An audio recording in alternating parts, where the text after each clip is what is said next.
Lección número 11, neumatología.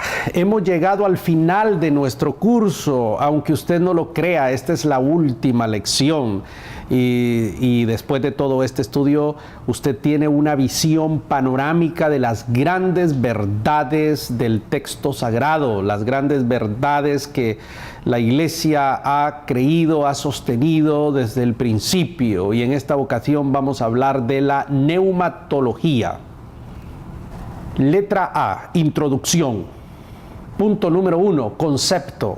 Neumatología, de la palabra griega neuma, espíritu, y evidentemente logos, es el estudio de todo lo relacionado al Espíritu Santo, a la obra del Espíritu Santo, y eso es exactamente lo que vamos a estudiar en esta lección. Número 2, el Espíritu Santo en la Biblia.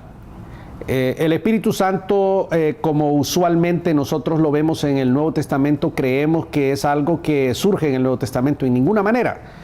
Evidentemente leemos el libro de los Hechos, dice, y el Espíritu Santo descendió y hubo una gran manifestación el día de Pentecostés. Pero cuando nosotros leemos el Antiguo Testamento vamos a ver también manifestaciones del Espíritu y vamos a ver obras del Espíritu. Hay una serie de versículos, hay una serie de pasajes que nos hablan y nos dan testimonio de esto. Yo voy a invitarles a que usted estudie en su libro todo eso. Ahí citamos los pasajes, citamos las historias sobre la obra del Espíritu Santo en el Antiguo Testamento. En el Nuevo Testamento no tiene mayor dificultad porque a partir del libro de los Hechos usted va a ver cualquier cantidad de cosas. Letra B, el trabajo del Espíritu Santo. Punto número 1, el trabajo del Espíritu Santo en el mundo. El Espíritu Santo ejerce en el mundo actual una función controladora.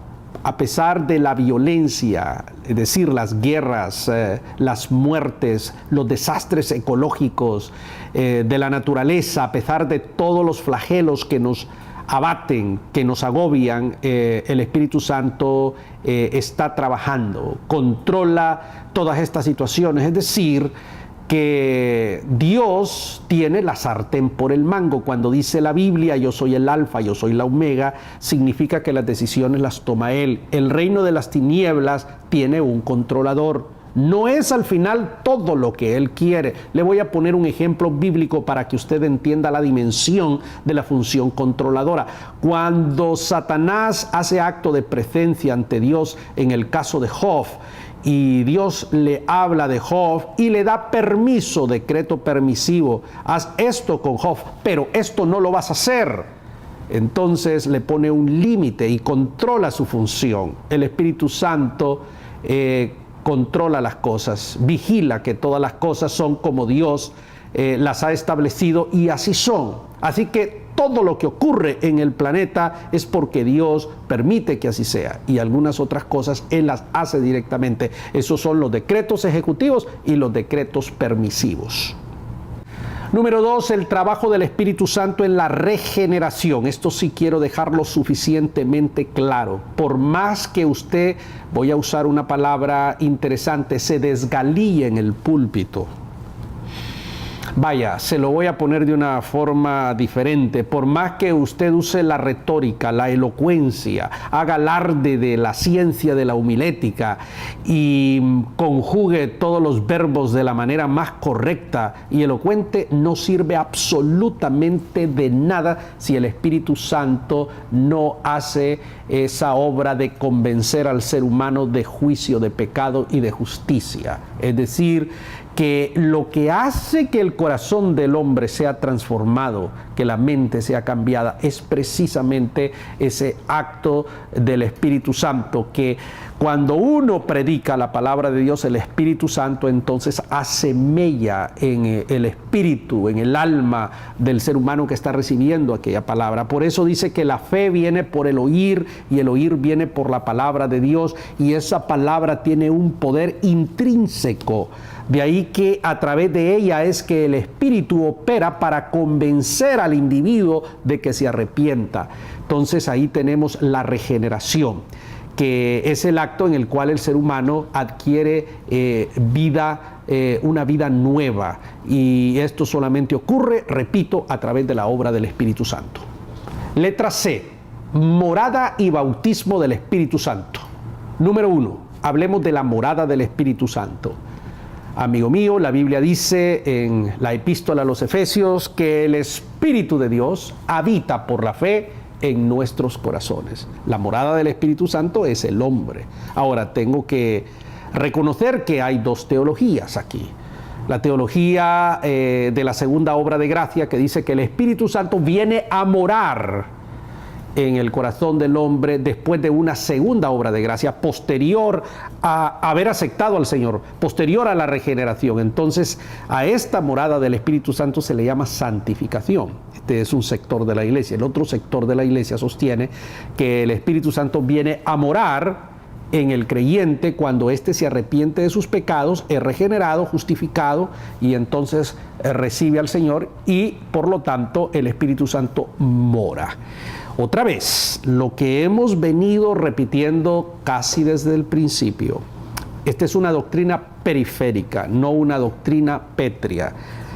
Un sector importante de la iglesia cree que el Espíritu Santo es morada en el momento que uno cree, y otro sector cree que es posterior, y a ese acto ellos le llaman la santificación del alma, y es un acto de purificación que Dios hace posterior a la regeneración. Usted pues lea las Escrituras y adopte la postura que considere que se acerca más al texto sagrado.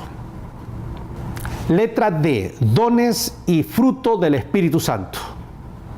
Hablemos de los dones del Espíritu Santo. Los dones son regalos, viene de la palabra carisma, don, carismata, dones del Espíritu, y hay cualquier cantidad de dones. Ahora, hay 4 pasajes en el texto donde se nos presentan los dones: Primera de Corintios 12, Romanos 12, en Efesios, y un pasaje en Primera de Pedro.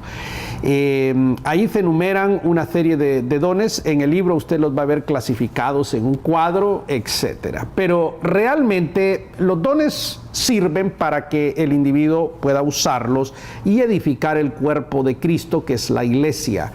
Ahora, ¿será que esos dones que aparecen en el texto sagrado son todos los dones? En realidad, amigo mío, no necesariamente. Dios le da talentos o dones espirituales al ser humano para que, como dije ya, bendiga y edifique a la iglesia, y no necesariamente aquí se agotaron todos los dones, en ninguna manera, pero sí, básicamente tenemos todo un espectro de dones bastante completo, diría yo, en el texto sagrado. Hay dones espectaculares, por supuesto, que es lo que a la gente más le interesa, porque eso produce visibilidad. Por ejemplo, el don de hacer milagros, el don de sanar y hacer ese tipo de cosas maravillosas, porque eso nos granjea a nosotros reputación, buen nombre y demás.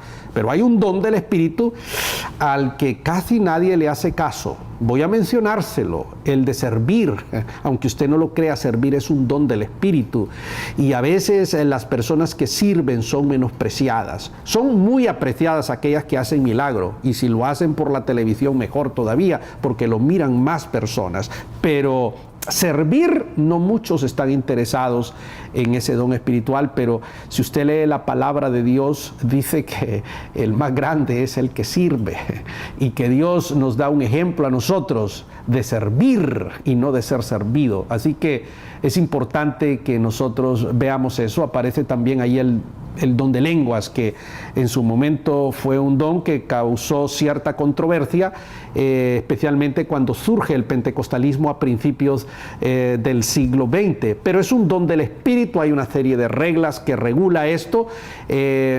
Aquí la iglesia está dividida, unos piensan una cosa, otros piensan otro sobre ese don. Pero otra vez entendamos que al existir ese tipo de posturas, estamos frente a un don periférico, es decir, ante una doctrina periférica, no necesariamente pétrea. Por lo tanto, vamos a encontrar cristianos extraordinarios, predicadores maravillosos de antaño, que fueron bautistas o presbiterianos y que nunca hablaron en lenguas, pero son hombres auténticos, y otros que sí.